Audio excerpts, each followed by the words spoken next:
I'm gonna let you and your brother do my makeup.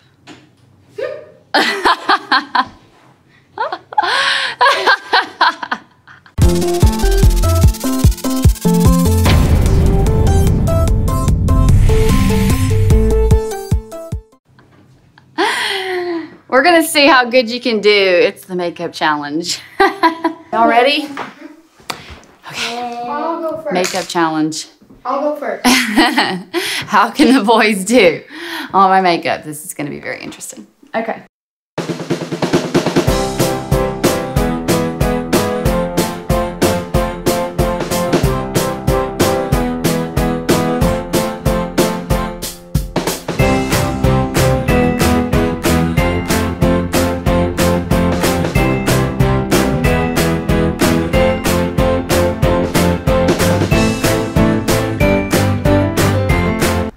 Okay, a lot of bronzer on, that's for sure.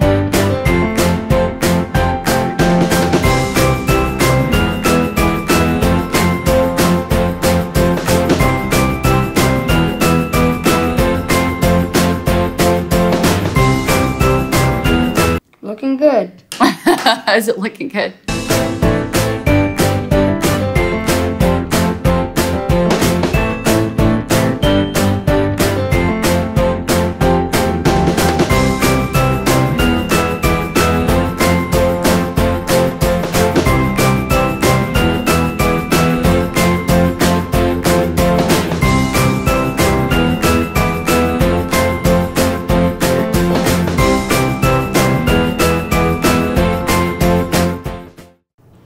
Hey guys, so obviously I went and kind of fixed what they did to my face. They got a little crazy.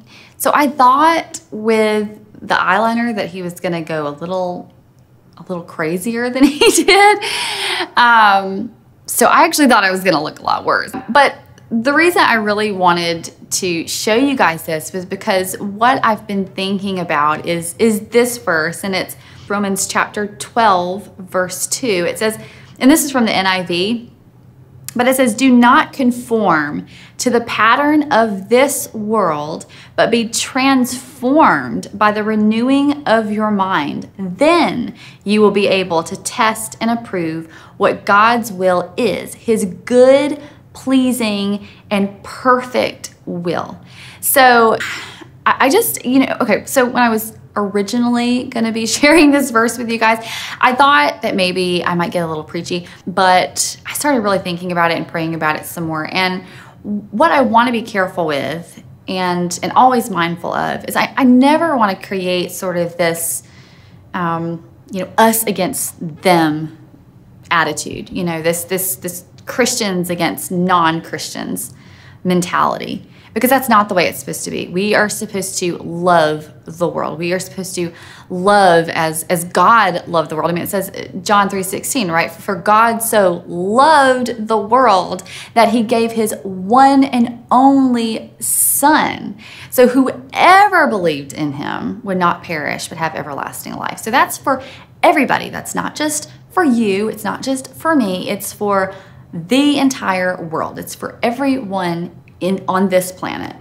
And so I just want to be careful that we're always having a loving attitude towards those who are also not choosing to be followers of Christ. And I believe in free will, so I believe everyone gets that option. I believe that they get to choose if they want to follow Jesus or not. And I don't think that we have any right to judge them for not choosing. We are responsible and obligated to love whether or not they do. And so I want to make sure that I say that first, because I think it's very, very, very important that we always keep that in mind. That being said, it does say, do not conform to the pattern of this world. Do not conform to what other people tell you this is how you should look. I mean, for women, and we hear it, I mean, from early ages on, you need to be skinnier. For guys, it may be, you need to be more muscular, you need to be taller, or, I mean, all kinds of crazy things. It has nothing to do with who we are. It has nothing to do with our identity whatsoever. A lot of times it may even be with good intentions. It may be with horrible intentions at other times. But the point is just like my kids, they have absolutely no idea how to put on makeup, right? No clue how to use makeup, but they were just like going after it, like, you know, blush and powder, and like they knew exactly what they were doing, but they were making me look like a fool.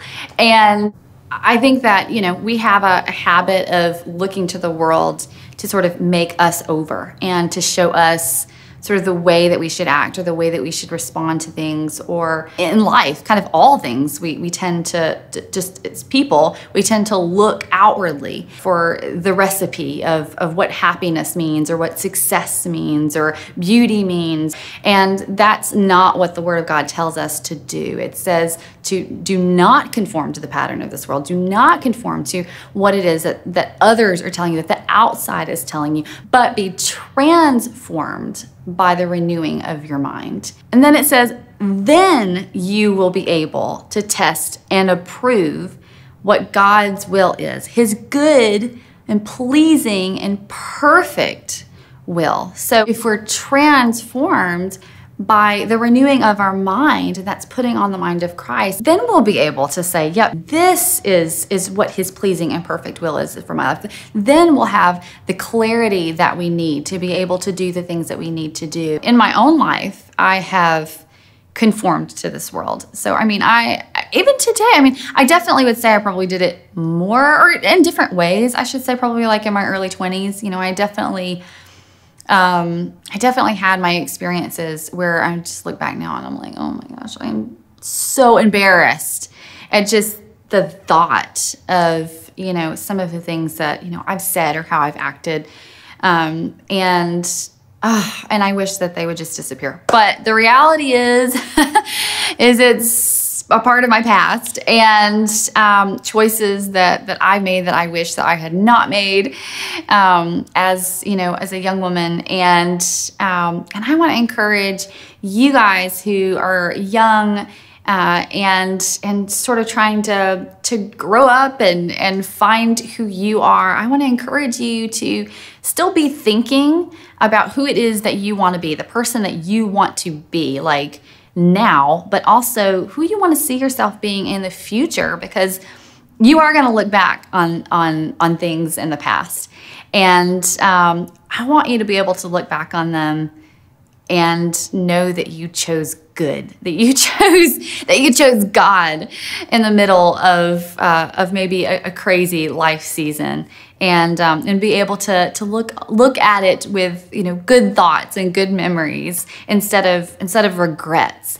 And so I just want to encourage you guys. But listen, even now, even in my 30s, I mean, I'm 34, I think. I actually do forget how old I am. That is really crazy. But yes, I'm 34. But yeah, even at 34, I mean, I still, you know, have to struggle from time to time too with conforming to this world in different ways. I mean, it doesn't matter how old you are, you're always going to have to be transformed by the renewing of your mind. And when we get caught up in things that we don't need to be in, it's a lot harder to be able to tell and to be able to test and approve what's good and what's not. I would love to hear your thoughts. Comment below, and of course, don't forget to subscribe to my channel, because I post videos every single week. Anyway, I'll see you guys later. Bye.